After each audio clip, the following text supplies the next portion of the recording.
തൊടുത്ത് സലാമാ ഞാനും ഊരത്ത് തമാമാ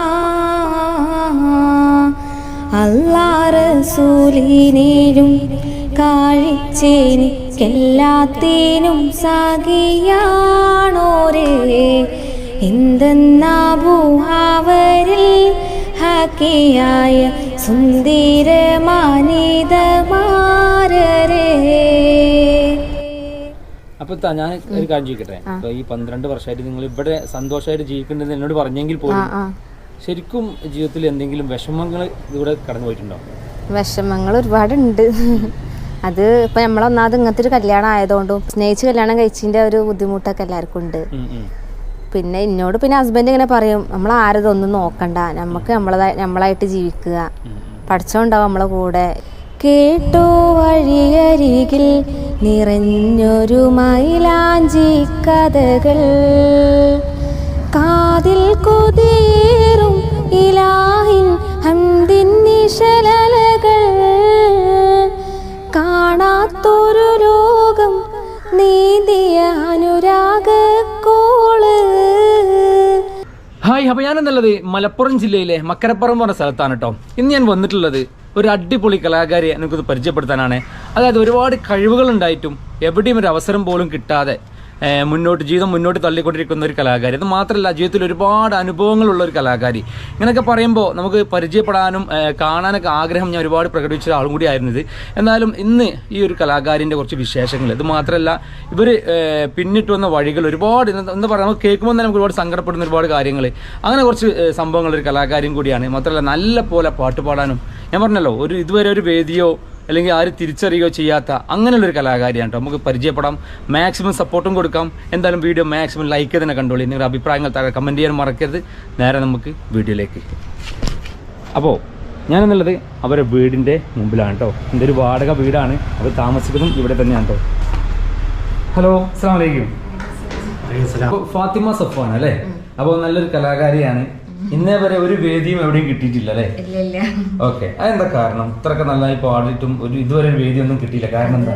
കാരണം ആരും അറിഞ്ഞിട്ടില്ല പാട്ട് പാടുന്നത്. പിന്നെ നമ്മളെ സാമ്പത്തികമായിട്ട് ബുദ്ധിമുട്ട്, പിന്നെ പാട്ട് പഠിക്കാൻ വലിയ ആഗ്രഹമുണ്ട്, പഠിച്ചിട്ടില്ല. പാട്ട് പഠിക്കാതെ നല്ല പോലെ തന്നെ പാടുന്നുണ്ട്. അപ്പോ നമ്മൾ ഇവരെ ജസ്റ്റ് ഒന്ന് ഇൻട്രൊഡ്യൂസ് ചെയ്യുമ്പോൾ പറയുന്ന കാര്യം അല്ലെ, രണ്ടുപേരും വളരെയധികം ത്യാഗങ്ങൾ സഹിച്ചിട്ടാണ് ഇവിടെ ഇതുവരെ എത്തിയിട്ടുള്ളത് അല്ലെ? എത്ര വർഷം കല്യാണം കഴിച്ചിട്ട്? 12 വർഷം. ഇതൊരു ലവ് മാരേജ് ആയിരുന്നു അല്ലേ? എന്റെ സ്ഥലം ആലപ്പുഴയാണ്. ആലപ്പുഴ എവിടെയാണ്? ആലപ്പുഴ കുട്ടനാട്. അപ്പോൾ ഈ സഫ്വാനത്തിന് തന്നെ കല്യാണം കഴിക്കുന്ന എന്താ താല്പര്യം എന്തായിരുന്നു? ഞങ്ങള് ലവ് മാരേജ് ആയിരുന്നു. ഞാനിവിടെ വന്ന്, എനിക്കിവിടെ സുഹൃത്തൊക്കെ ഉണ്ട് മലപ്പുറത്ത്. അപ്പൊ അങ്ങനെ വന്ന് ഇവിടെ വെക്കേഷൻ ടൈമിലൊക്കെ വരുമായിരുന്നു. അപ്പൊ അങ്ങനെ ഇവിടെ വന്ന് കണ്ട് പരിചയമാണ് ആളെ. അപ്പോൾ നിലവിലിപ്പോൾ ഒരു മലപ്പുറം ഫാമിലിയാണ് അല്ലേ? നല്ല അടിപൊളി ചേർച്ചയൊക്കെ ഉണ്ട്. പിന്നെ പറയാനുള്ളത്, സഫ്വാനത്തിന്റെ പാട്ട് പറയുമ്പോൾ നല്ല അടിപൊളി ഒരു കിടിലം പാട്ടാണ് പഠിക്കുന്നത് അല്ലേ? അതായത് നമ്മൾ ഈ മാപ്പിളപ്പാട്ടാണോ, ഏത് പാട്ടാണോ താല്പര്യം? എനിക്ക് അങ്ങനെയൊന്നുമില്ല, എല്ലാ പാട്ടും ഇഷ്ടം. പക്ഷെ കൂടുതൽ അറിയണത് മാപ്പിളപ്പാട്ടാണ്. മാപ്പിളപ്പാട്ട്. ഇപ്പൊ ഇങ്ങനെ ഒരു പാട്ടുകാരി ഈ നാട്ടിലുണ്ടെന്നുള്ളത് ഇവിടെ ആർക്കും അറിയോ? അത് എനിക്കറിയില്ല. ഇല്ല, അങ്ങനെ ആരും ചോദിച്ചിട്ടൊന്നുമില്ല നാട്ടില്? ഇല്ല. ഇവിടെ സ്കൂളിലൊക്കെ ഇടയ്ക്ക് ഇങ്ങനെ ഗാനം പരിപാടിയൊക്കെ ഉള്ള സമയത്ത് അതില് വിളിച്ചിട്ടുണ്ടായിരുന്നു. അല്ലാതെ പിന്നെ അങ്ങനെ ആരും വിളിച്ചിട്ടൊന്നുമില്ല. ഇല്ല അല്ലേ? അപ്പം ഫസ്റ്റ് ആയിട്ട് ഒരു സ്റ്റേജിൽ പാടി നല്ല പോലെ എല്ലാരും അറിഞ്ഞു, ഒരു അവാർഡ് കിട്ടിയില്ലേ? അത് കാണിച്ചു തരാൻ പറ്റും അവാർഡ്? ഇതാണ് നമുക്ക് കിട്ടിയ അവാർഡ് അല്ലേ? ഫസ്റ്റ് സ്റ്റേജിൽ തന്നെ നല്ലൊരു ബെസ്റ്റ് സിംഗറിൽ അവാർഡും കരസ്ഥമാക്കി. ഏതായാലും ആ ഒരു സന്തോഷത്തിലാണ്. ഭയങ്കര സന്തോഷമാണ് അല്ലേ? എത്രത്തോളം സന്തോഷം എന്ന് പറയാൻ പറ്റുമോ? ഒരുപാട് സന്തോഷമുണ്ട്. കാരണം അവിടെ എനിക്ക് വേദി ഒരുക്കി തന്ന തന്നെ സുറുമിത്താത്തയും പിന്നെ സജ്നത്തെയാണ്. അപ്പോ ഓരാണ് എന്നെ വിളിച്ചിട്ട് പാട്ട് പാടേണ്ടി വരും അങ്ങനെ എങ്ങനെന്നൊക്കെ പറഞ്ഞ്.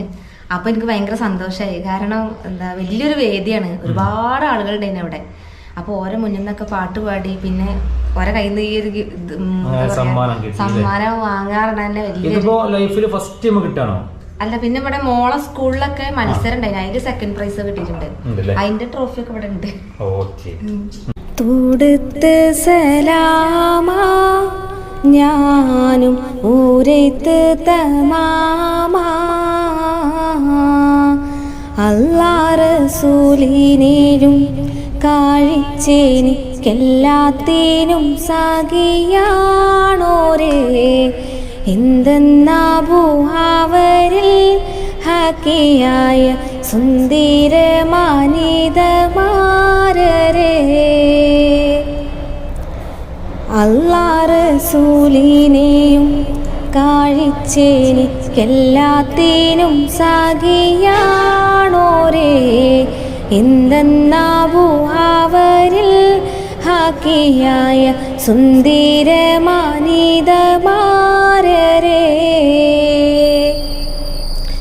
മുല്ല മലർമുത്തായച്ചുള്ള ഭംഗി പുന്നാരപ്പൂവൂരേ എന്തെന്ന തങ്കി വല്ലാഹി എൻ്റെ മനസ്സും കാലങ്ങി ഓമനയിൽ മുമ്പുള്ളോർമ പുതുങ്കി പുതുങ്കി കണ്ണീർ ചോരിഞ്ഞു വാലഞ്ഞു കരഞ്ഞിടൈ ഞാനേ ഉള്ളം കാലങ്കിടൈ തേനേ. മാഷല്ലാ, അടിപൊളി, നല്ല സൂപ്പർ വോയിസ് ആണ് കേട്ടോ. പറഞ്ഞ പോലെ തന്നെ നല്ല അടിപൊളി പാട്ടാണ്. വെറുതെ അല്ല കേട്ടോ, പാട്ടിൽ വീണാ തോന്നുന്നു അല്ലേ? അപ്പൊ നമുക്ക് എന്തായാലും ഇപ്പൊ നമ്മള് 12 വർഷമായിട്ട് ഒരുമിച്ച് ജീവിക്കുന്നുണ്ട്, നല്ല പോലെ സ്നേഹിച്ചിട്ട് ജീവിക്കുന്നുണ്ട് എനിക്ക് തോന്നുന്നുണ്ട് കണ്ടിട്ട്. അപ്പൊ നമുക്ക് ലവ് സ്റ്റോറി ചെറുതായിട്ട് നമ്മൾ ഓപ്പൺ ചെയ്താലോ, ഒരു ചെറിയൊരു അൺബോക്സിങ്. അപ്പൊ എങ്ങനെയാണ് ശരിക്കും ആലപ്പുഴക്കാരൻ ഈ മലപ്പുറംകാരിയെ സ്വന്തമാക്കിയത്? എങ്ങനെ? ഞാനിവിടെ ജോലിക്ക് വന്നായിരുന്നു. അപ്പം പിന്നെ അങ്ങനെ ഇവിടെ വന്ന് കണ്ട് പരിചയമാണ് ആളെ. കണ്ടപ്പം അങ്ങനെ പെട്ടെന്ന് ഒരു അട്രാക്ഷൻ പോലെ ഇഷ്ടമായപ്പോ അങ്ങനെ കാര്യം തുറന്നു പറഞ്ഞ് അങ്ങനെ ഫസ്റ്റത്തെ ആള് തുറന്നു പറച്ചിലുണ്ടല്ലോ, അത് ആള് അക്സെപ്റ്റ് ചെയ്തു അതോ അങ്ങനെ സംഭവം ടൈറ്റ് ആക്കിയോ? ഇല്ല, ആദ്യം ഒരു പേടിയായിരുന്നു ആൾക്ക്. നമുക്ക് നെഗറ്റീവ് റെസ്പോൺസ് കിട്ടുമെന്നുള്ള രീതിയിലായിരുന്നു ആളുടെ ഒരു പെരുമാറ്റം. പിന്നെ അത് കഴിഞ്ഞ് ഇടയ്ക്കിടയ്ക്ക് നിരന്തരം കാണുമായിരുന്നു ആളെ. അങ്ങനെ കണ്ട് പിന്നെ ലാസ്റ്റ് ഓക്കെ ഒരു പോസിറ്റീവായിട്ടുള്ളൊരു ഇത് ആൻസർ കിട്ടിയ. പിന്നെ അങ്ങനെ നമ്പർ കൊടുത്ത് അങ്ങനെ പിന്നെ വിളിയും കാര്യങ്ങളൊക്കെ. അപ്പോ ആദ്യം കണ്ട സമയത്ത് എന്താ പറയാ ചെറിയൊരു പേടിയൊക്കെ ഉണ്ടായിരുന്നു. പിന്നെ എനിക്ക് തോന്നി എൻ്റെ കാര്യങ്ങൾ ഞാൻ ഓപ്പണായി സംസാരിച്ചിട്ടുണ്ടായിരുന്നു, കുറച്ച് കാര്യങ്ങൾ പേഴ്സണൽ കാര്യങ്ങളൊക്കെ. അത് ഞാൻ ഇപ്പോൾ ഇതിൽ പറയണില്ല. അപ്പോൾ അതൊക്കെ കേട്ടപ്പോൾ അവർക്ക് ഭയങ്കര എന്നോടൊരു സ്നേഹം തോന്നി. അപ്പോൾ എനിക്കും തന്നെ ഒരു കംഫർട്ടബിൾ തോന്നി, മൂപ്പരെ കൂടെ ജീവിച്ചാൽ കുഴപ്പമൊന്നും ഉണ്ടാവില്ല. അപ്പൊ ഞാനും മൂപ്പരോട് പറഞ്ഞു യെസ് പറഞ്ഞു. ഒക്കെ പെട്ടെന്ന്. പിന്നെ ചോദിക്കുന്ന കാര്യം, എല്ലാരും ലവ് ചെയ്ത് കല്യാണം കഴിച്ചാൽ പിന്നീട് അത് ഭയങ്കര ബുദ്ധിമുട്ടിലേക്കാണ് പോവുക. അത് നമ്മള് എപ്പോഴും രണ്ടുപേരും ഓപ്പൺ ആയിട്ട് എല്ലാ കാര്യങ്ങളും അങ്ങോട്ടും ഇങ്ങോട്ടും ഷെയർ ചെയ്ത് സംസാരിക്കുകയാണെന്നുണ്ടെങ്കിൽ ഒരു പ്രശ്നം ഉണ്ടാവില്ല വീട്ടില്. നേരെ മറിച്ച് നമ്മള് എന്തെങ്കിലും ഇപ്പൊ ആരെങ്കിലും ഒരാൾ എന്തെങ്കിലും ഒരു കാര്യങ്ങൾ മൂടി വെക്കണുണ്ടെന്നുണ്ടെങ്കിൽ അവിടെ എപ്പോഴും ഒരു പ്രശ്നം എപ്പോഴും ഉണ്ടാവും, ഒരു ഡൗട്ട് എപ്പോഴും. അതെ, പിന്നെ അഡ്ജസ്റ്റ്മെന്റ് രണ്ടുപേരും അഡ്ജസ്റ്റ് ചെയ്യുക. അങ്ങനെയൊക്കെ ആകുമ്പോൾ ലൈഫ് നല്ലത്. നമ്മൾ ഹാപ്പി ആക്കാൻ നോക്കുക, നമ്മളെ കൊണ്ട് എത്രത്തോളം ഹാപ്പി ആക്കാൻ പറ്റും അതേപോലെ ചെയ്യുകയാണെങ്കിൽ നല്ല ഇതിൽ പോകും. പിന്നെ എപ്പോഴെങ്കിലും ഈ 12 വർഷമായി പറഞ്ഞു, എപ്പോഴെങ്കിലും ഇത് വേണ്ടില്ലായിരുന്നു അങ്ങനെ രണ്ടുപേർക്ക് ആർക്കും തോന്നിയിരുന്നാ? അങ്ങനെ ചില സമയത്ത് നമുക്കൊരു ഇപ്പൊ സാമ്പത്തിക ബുദ്ധിമുട്ടൊക്കെ ആവുമ്പോ ചിലപ്പോ അങ്ങനെ കരുതും ഞാൻ കാരണം ഇക്കാക്ക് വിഷമം, ചിലപ്പോ ഇക്കാക്ക് കരുതും ഞാൻ കാരണം, അങ്ങനെ എന്നുള്ള രണ്ടുപേർക്ക് ആ ഒരു ഇത് വരലുണ്ട്. പിന്നെ ചോദിക്കുന്നേ, അതായത് ഇപ്പോ 12 വർഷമായിട്ട് കല്യാണം കഴിഞ്ഞു, ഈ 12 വർഷമായിട്ട് ഒരു വാടക വീട്ടിലാണ് അല്ലെ? സ്വന്തമായി വീട് ഉണ്ടായിട്ടും ഒരു വാടക വീട്ടിലാണ് ഇപ്പൊ കഴിഞ്ഞുകൊണ്ടിരിക്കുന്നത്. അതിന്റെ ഒരു കാരണം എന്താ? ആ ഒരു സംഭവം അതിപ്പോ എന്റെ വീട് ഇവിടെ തൊട്ടടുത്ത് തന്നെയാണ്. അപ്പൊ അവിടെ 2 സെന്റിലുള്ള വീട്, അതും ഇതേപോലെ തന്നെ പഞ്ചായത്തിൽ നിന്ന് അങ്ങനെ വെച്ചാണ് എല്ലാരും കൂടെ കൂടിയിട്ട്.